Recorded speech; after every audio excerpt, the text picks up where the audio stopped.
two heads lit by the eyes of one. What do you think have you to tell us, old Tiresias? I have much to tell you. Listen to the prophet. I am not aware that I have ever failed to listen. Then you have done wisely, king, and ruled well. I admit my debt to you, but what have you to say? This, Creon, you stand once more on the edge of fate. What do you mean? Your words are kind of dread. Listen, Creon, I was sitting in my chair of augury at the place where the birds gather about me. They were all a chatter, as in their habit when I suddenly heard a strange note enchaining a scream of whirring fury. I knew that they were fighting, tearing each other, dying, and a whirlwind of wings clashing, and I was afraid. I began the rites of burnt offerings at the altar, but Hephaestus failed me. Instead of bright flame, there was only the sputtering slime of fat thigh flesh. The entrails dissolved in my soul. The bare bone burst from the welter, and no blaze! This is a sign from heaven, my boy described it. Seeing for me as I see for others. I tell you, Creon, you yourself have brought this new calamity upon us. Our hearts and altars are strained with the corruption of dogs and carrion birds that glut themselves on the corpse of Oedipus' son. The gods are deaf when we pray to them. Their fire recoils from our offering. The birds of omen have no cry of comfort, for they are gorged with thick blood of the dead. Oh, my son, these are no trifles.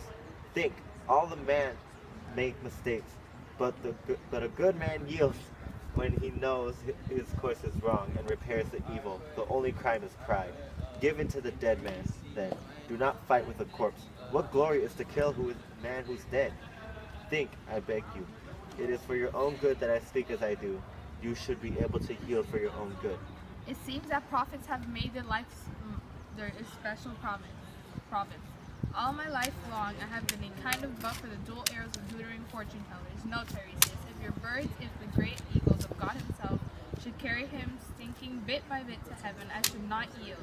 I am not afraid of pollution. No man can defile the gods. Do what you will. Go into business, make money, speculate India gold or that synthetic gold from Sardis. Get rich otherwise than by my consent to bury him. Tiresias, it is a sorry thing when a wise man sells his wisdom, lets out his words for hire. Ah, Creon, is there no man left in the world? To do what? Come, let's have an aphorism.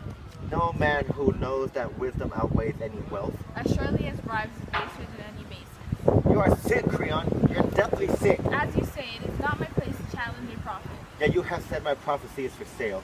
The generation of prophets have always loved gold. The generation of kings have always loved brass. You forget yourself. You are speaking to your king. I know it. You are a king because of me.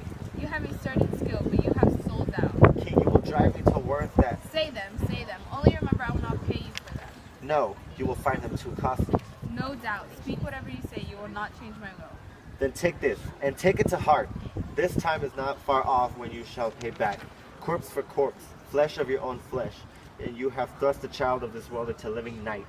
You have kept the gods below the child that is theirs. The one in the grave before her death, the other. Dead denied the grave. This is your crime. And the furies and dark gods of hell are swift and terrible punishment for you. Do you want to buy me now, Creon? Not many days. Your house will be full of men and women weeping, and curses will be hurled at you from afar. Cities grieving for sons unburied, left to rot before the walls of Thebes. These are my arrows, Creon. They are all for you. But come, child, lead me home. Let him waste his fine anger upon younger men. Maybe he will learn at least to control a wiser's tongue and better his head.